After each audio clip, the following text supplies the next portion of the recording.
The next story was solely inspired by this vintage photograph. Everything about it is downright terrifying. Obviously, we blurred the image because we didn't want to give the story away just yet. So please do stick around to the end for the actual photograph. After further digging around, there aren't any articles that give any context to the image, but one can only speculate, which is exactly what we did. Here's what it looked like.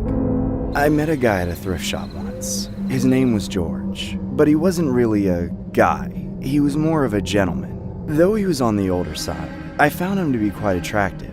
He had an old-timey fashion sense. His outfit and hairstyle were so old-fashioned that I'd never seen a person dressed like that outside of a play. This set him apart from all the other men I've known, and I like that in a man. A sense of uniqueness, a resistance to the zeitgeist, if you will. That's a word I learned from him, actually. Anyways, I'm honestly not sure what historical period he was supposedly from. Maybe the Victorian era, or just straight up medieval times. But it wasn't just his fashion that was out of date. His entire personality was a blast from the past. He didn't own a cell phone or any modern technology, and his whole way of speaking was like some sort of ancient aristocrat business. That's probably off-putting for most women, but I found it to be very charming. We chatted for what felt like a couple hours until the store was about to close. I guess we must be going soon. Will I be able to see you again? My dear, I will make any accommodation necessary to retain your company. I had my estate equipped with a telephone for just this sort of purpose. So tell me, may I ask you of your phone number? Oh, absolutely you may. Do you need some paper to take it down with? Not a need, my lady. I have come prepared. To my amusement, he pulled a whole scribing setup out of his overcoat. First a scroll of parchment paper, then a bottle of ink, and then a feather quill. I told him my phone number while trying to keep a straight face. And then when I was finished, he packed it all up and pulled out a big metal compass. I must be heading home for the evening. 'Tis not safe to be traveling after dark. Do your best to arrive home safely, and my voice will reach you through the telephone wires before you know it. And then he was off, finding his way by compass alone. No GPS or nothing. Everything about him was strange. At first he seemed like a historical enthusiast or something. However, the more I got to know him, the more I began to think that his brain really was stuck in the past. We spoke on the phone every night, but of course we couldn't text or FaceTime as he would always remind me he was without such technologies. Eventually I started inviting him over to my place, where I would cook, watch TV, and inevitably sleep with him. It was alright in my books as we were officially in a relationship and not just some friends with benefits. But after a few weeks of things going like that, he invited me over to his house where he resided with his parents. At first the whole living with the parents thing was a bit of a turnoff, but then he explained the tradition side of it and how he would move out if he settled down with someone. My dear Sarah, would you fancy a course of dinner at my family's estate? And afterwards, perhaps to join me in an evening film? Or as I believe the people of today put it, a bit of Netflix and chill? That sounds dope. I mean, sure, I would fancy such an evening indubitably, my sweet suitor. Wonderful. I shall give you the street address. Please arrive before sundown. And don't worry about returning home during the evening. You may stay with us for the night. I was nervous about the whole thing and I wanted it to go well. I wanted to find out if his whole shtick was legit or not, or just some lame excuse to keep living with his parents. I dolled myself up and then drove to the house. I parked down the street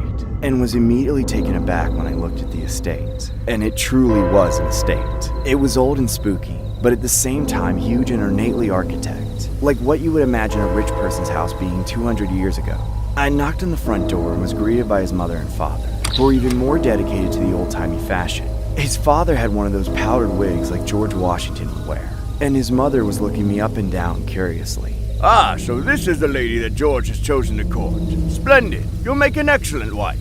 It will be a jolly old day to see the two of you married. Well, let's get on with it then. Please come in. Dinner will be ready at any moment. We sat down at the dinner table, which was huge and loaded like a medieval feast. I was told to sit across from George. I expected to have a mostly normal dinner, but then it all went instantly awry. In one synchronous motion, all three of them each reached under the table, then lifted up ventriloquist dolls and began speaking to each other with them. What do you think of her, father? Will she do nicely? Georgie, you've chosen a fine one. She's exquisite. I can't wait to make her part of the family. Part of the family! Part of the family! Part of the family! I felt like I'd stumbled into some demented ceremony of witchcraft, like I was about to be trapped in the year 1800 for the rest of my life. Are you feeling all right, Sarah? You look a little frightened. Yes, you look deathly pale. Perhaps you should eat something. Then, George's father used the hands of of his puppet to pick a grape off the vine and hand it to me. I immediately realized that it wasn't even a real grape. It looked like it was made out of wood. Is all of this food fake?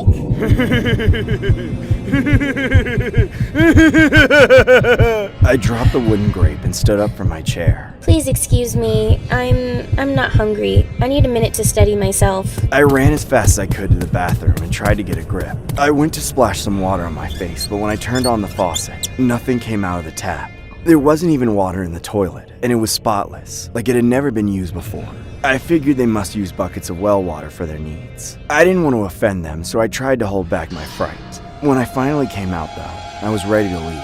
Unfortunately, George and his puppet were waiting right outside the door. My apologies, dear. We may have overwhelmed you. We can try dinner again tomorrow. Would you care to get some rest? I wanted to say no, but when I looked at the front door, his parents were standing there barricading it. Sure. I'm not feeling well. I think I'd just like to sleep. Things didn't improve from there, however. George and I were getting ready to lie in bed together when he asked me very seriously, My dear, you wouldn't mind if little Georgie lay between us, would you? Yes, I do. That thing creeps me the hell out. I'm dating you, George, not the puppet. Very well then. We shall try this at a later date. George placed the doll into the closet, and I didn't tell him there would never be a later date. We crawled into bed, and to my surprise, I was reluctantly able to doze off. However, a few hours later, I woke up to find that George wasn't lying next to me. I opened my eyes and strained to see. There were 6 silhouettes surrounding me, standing over the bed. It was George, his father, and his mother, all with their puppets just staring at me, smiling wickedly. And then they began to chant. Part of the family! Part of the family! Part of the family! I ran out of there as fast as I could, down the stairs and out the front door into the night in nothing but a nightgown. I left my phone and my keys in there, but I managed to wake up one of the neighbors and get them to call the police. I managed to get my belongings returned to me, but the cops couldn't arrest them, as they hadn't done anything strictly illegal. Then, the cops said something to me that I'll never forget.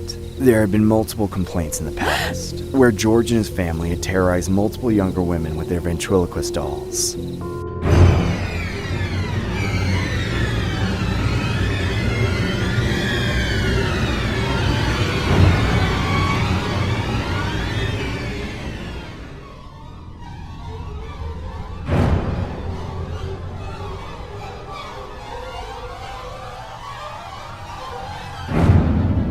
There are many ventriloquists out there, just like jugglers and clowns, but what's fascinating is how their personal dating life outside the realm of work really looks like. The next story was inspired by a Tinder date gone wrong. What are you trying to say about ventriloquists, you dummy? You're the dummy. If I'm a dummy, you're a dummy because you're controlling me and your hand is up my... Anyway, on to the story.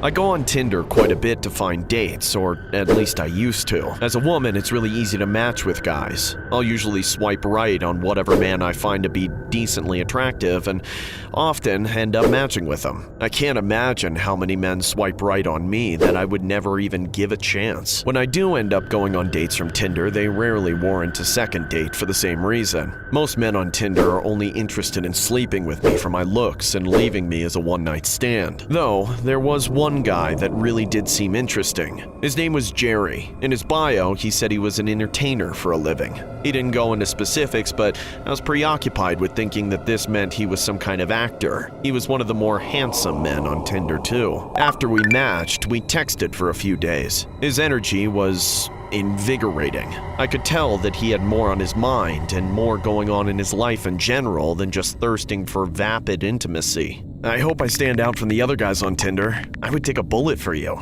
Really? Yep, a Nerf bullet. It was apparent he had a great sense of humor. We got to know each other over text and agreed to go out on a date at a local steakhouse. I arrived first, but after I waited outside in the cold for a few minutes, I decided to go in to get the table. By the time the bread came out and he still wasn't there yet, I was worried. It's never a good sign when somebody's late to their first date. That's when he texted me and told me that he was bringing another guest.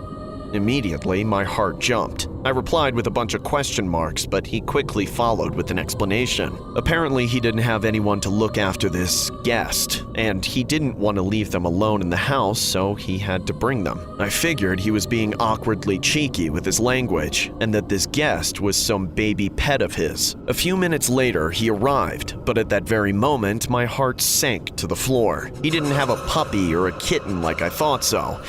No, he had a damn doll in his hand, and a creepy one at that, like one of those demonically possessed freaks from a horror movie. And the guy acted like it was completely normal. He had a big goofy smile on his face and introduced me to it like they were friends. Hey, Josephine, it's so good to finally meet you in person. The pictures, they don't do you justice. I'm sorry that I'm late, but I couldn't leave Tom here all alone in the house by himself. Say hello, Tom. Hey, Tom! No, say hello, Josephine. Come on, we talked about this. Hello, Josephine! Boy, you must be some kind of broad, cause Jerry just won't shut up about you. Now, that's enough, Tom. Let's sit down. He sat down across from me and just looked at me like a child, like I was supposed to do something to say in response to all of that. Finally, I mustered the presence of mind to ask. So, this is your extra guest? I was thinking you were gonna bring, like, I don't know, a puppy or something? Oh, Tom's not my pet. We're more like roommates. Sometimes I feel like it's his house more than mine. Some days, I watch you while you sleep every night, you dingbat. Don't make me tell the broad what you did with my mouth last night. Tom, hush, you little nutcase. I'm sorry about his behavior tonight. He doesn't get out much, so he's not very well adjusted to other people. It's like a vicious cycle, you know? I mean, he's not really alive, right? It's you who's saying all those things. You could make him behave properly if you wanted to, couldn't you? Josephine, please, don't disrespect Tom's sentience. He's his own person, just like you or I.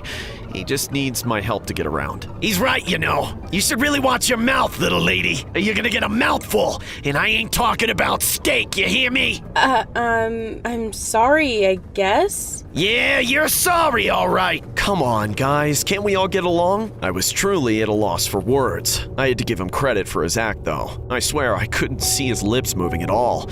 I just couldn't believe that the first interesting, respectful guy I ever met on Tinder had actually turned out to be a total weirdo at best, and a complete nutjob at worst. I don't even remember what I ordered. I'm sure whatever it was, I wasn't hungry anymore, and I just picked at it while staring down at my plate. By the time the check was on its way, I was honestly willing to cover the whole bill just to send a message. Unfortunately, I was ripped out of my disassociative comfort pretty abruptly, as the eating ended and the conversation was supposed to recontinue. So what are you two doing after dinner? Hey, Jerry, the girl looks thirsty as hell. Maybe you should bring her over to the crib and let me get a front row seat to the action. Just don't wear her out, though, because you know I'm trying to get sloppy seconds. Shut up, Tom! You're ruining my chances! Are you serious? Do you think I'm stupid? No, please forgive me for him. I was going to ask if you wanted to come over after dinner, but I'm pretty sure that put a bad taste in your mouth. It wouldn't taste bad if you showered. Shut up, idiot! I'm so deleting Tinder after this. And your number. Are you sure? I've heard from all the ladies that I'm a great kisser. No, thanks. Come on, Tom, back me up. Practicing on me doesn't count, you dingbat. I was horrified and ashamed to be sitting across from them in front of a restaurant full of people as this grown man began an intense makeout session with his creepy little doll. It wasn't subtle either. They were moaning. No, he was moaning, but he would alternate between moaning as himself and moaning as the doll. I never thought I'd see the day a man drooled onto his own puppet. See, he really is a great kisser. Although he could use some Listerine after the steak he just gobbled down. Mr. Beef Breath. That's it, I'm out of here. I jumped to my feet and started to power walk out of there, but there was a whole scene developing behind me. Don't leave, please! Don't leave us, Josephine! We love you! Give us just one hug before you go? Fine, just one hug. I knew I was going to regret it, but I did it anyway. We entered into this unholy group hug with me, him, and his stupid little doll. You're just like every other hoe on Tinder! And then the doll reached over and bit me, right on the face. Of course, it was just that creep Jerry pinching me with the wooden jaws, but still, that hurt. With a shout, I kneed him in the balls and broke free from the so-called hug, letting the staff subdue him long enough for me to get out of there and drive off. I swear I am never going on another Tinder date, ever again.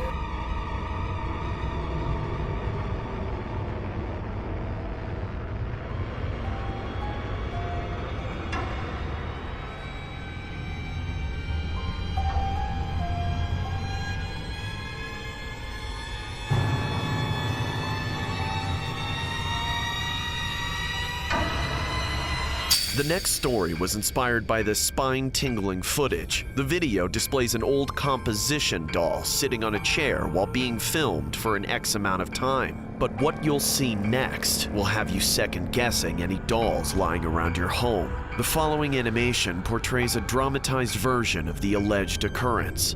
My eldest son recommended it was time to move into a new house along with my better half. However, considering the nostalgia and sentimentality I would have to leave behind, I simply couldn't detach from decades of memories that made my life a lot sweeter. So, eventually, I decided to stay in my old house. My wife had the habit of hoarding antiques such as china sets, rare coins, vintage typewriters, old clocks, and dolls. But since there was enough space for her collection in our two-story house, it didn't bother me. So one day, as we entered a big antique store, the silence and musty atmosphere immediately grabbed my attention. But what made the place spookier were the paintings and statues that appeared to be watching my every move. Honey, have you ever found what you were looking for? I asked as my body began to quiver. No, dear, what's wrong? We literally just got here. Is everything all right? I hesitated, but eventually said, I know this doesn't make sense, but... Wonderful! Customers! A man wearing a shirt that said "Welcome to Hell" approached us with little to no sound in his footsteps, like he was a ghost. Excuse me, do you work here? I'm just looking around for some bisque and porcelain dolls. The man chortled without uttering a single word. His mind appeared to be elsewhere as he drew a sinister smile. I had second thoughts about taking my wife to another antique shop when all of a sudden the man said in a low, raspy tone, This way, please. We were taken to the far end of the shop, where my bedazzled wife marveled at the sight of dolls that filled the shelves left and right. Then, she was given a basket and was told to take her time. Moments later, we took the dolls to the counter, but discovered that the prices were far up the scale, impossible for us to afford. Then, the creepy man stood up and began advertising a 100-year-old doll, which appeared to be far more costly. Hence, my wife politely declined, clearly displaying a lack of interest in the 100-year-old doll. But for some odd reason, the salesman wouldn't give up. I could tell from the look on his face that he wasn't going to accept no for an answer. Hey, that's enough! My lady made it clear that she's not interested. You got that? I said, pounding my fist on the table. Zip your mouth, lover boy! This is between me and your wife. I'm sure your wife would appreciate a real man who would buy this doll for her, not some cheapskate who buys his porcelain dolls from Toys R Us. Seconds later, he began to perform the bizarre act of ventriloquism, resembling someone casting a terrifying spell rather than a puppeteer providing entertainment. And it wasn't even a puppet to begin with. Hey Sal, I'll bet you $20 the lady met the male at a nursing home. Infuriated, I said, What the hell is your problem? I've had it. We're leaving. I urged my wife to leave the dolls in the cart and convinced her to try another antique store instead. However, this only made the creep more indignant and desperate. Oh, come on. I'll lower the price for you. It's no big deal. I'll give you the lowest price there is, Grandpa. My wife and I turned our backs, ready to exit the shop when the salesman said, If cheap isn't what you want, I'll give it to you for free along with the other dolls your wife picked up. Happy now? Sheesh. Someone one hasn't gotten any in a while. The offer made both of us stop in our tracks. However, something was definitely fishy about this one. Therefore, I asked, "What's the catch?" No catch. It's just your lucky day. He replied, sweating profusely. "I'm not buying it. Good riddance." But you two are the only customers I've had in months. I just want to see someone take something from the store. Please, just take it. I could tell that my wife was beginning to feel sorry for him, and so eventually we took the 100-year-old doll with us together with the other dolls my wife had chosen.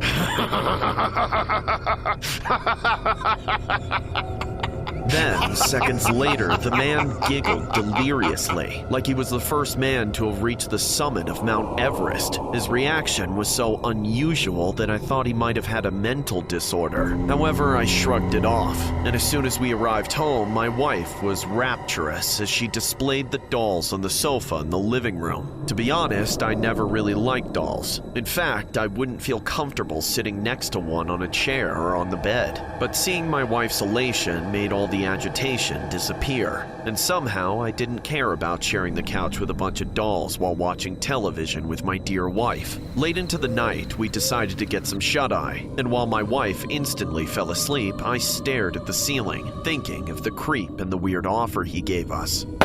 Moments later, I heard a loud thud emanating from downstairs. Immediately, I nudged my wife to get up and told her to stay put until I returned. Then, armed with a flashlight and a knife, I slowly scaled down the stairs, listening for any type of motion, from creaking doors and wooden panels to the sound of broken shards. However, there was nothing but silence. Therefore, I gathered the courage to turn on the lights one by one in all the rooms downstairs, but saw no one. Convinced it was nothing but another one of my wild imaginations, I finally went to bed. However, in the days that followed, my wife noticed the dolls scattered in different locations around the house, initially blaming me for such trickery. Now, why would I want to do that? I asked, annoyed. You just want to scare me, don't you? Nonsense! I tossed the 100-year-old doll into the trash bin and added, Don't you dare pick that up, you hear me? The following day, after getting dressed for a morning stroll, I went downstairs to fix myself a cup of coffee when I noticed the same 100-year-old doll sitting comfortably on the sofa. So, speculating that my wife put it back there, I addressed her by saying, What did I say about not touching that doll? Bewildered and defensive, my wife replied, Excuse me? Watch your tone. I had nothing to do with it, I swear. Since I had more productive things to do around the house, I decided to let it go. However, another day had passed and something even more disturbing occurred. My wife and I woke up to find strangle marks on our necks and scratch marks all over our bodies. We didn't own any cats or pets for that matter, so we were petrified to see these injuries. It was hard to believe, but I legitimately felt like the 100-year-old doll may have had something to do with this strange turn of events. And so, as an experiment, we set up a surveillance camera to monitor the doll for 24 hours straight. The following day, my wife and I watched the footage and didn't notice anything out of the ordinary. But when we fast-forwarded the tape, we could visibly see the doll moving by itself. Since then, we finally decided to burn the 100-year-old doll, along with the other dolls we brought home from the shop. It pains me to say this, but I can now empathize why that man wanted to get rid of that 100-year-old doll so bad.